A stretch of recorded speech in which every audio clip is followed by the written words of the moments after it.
Tungod sa imong pagtuo karon na ay motamay og mo biay kanimo, dili na siya ika-surprise maigsoon. Kung imong basahon diha sa Matthew 5 verses 11 to 12, bulahan kamo kun biay-biayon ug daog-daogon sa mga tawo ug butang-butangan sa tanang matang sa kadautan tungod sa inyong pagsunod kanako. Paglipay ug pagmaya kamo kay dako ang ganti nga gitagana alang kaninyo didto sa langit. Giingon usab nila niini pagpasipala ang mga propeta nga nahiuna kaninyo.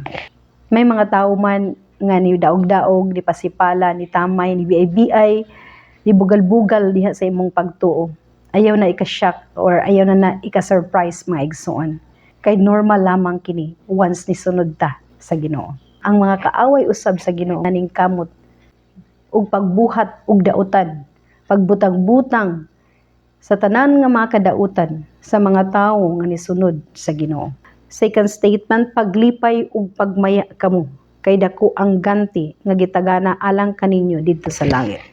So kung kita mga igsuon, tinud-anay nga nisunod sa Ginoo, makadawat kita dakong ganti ngadto sa langit.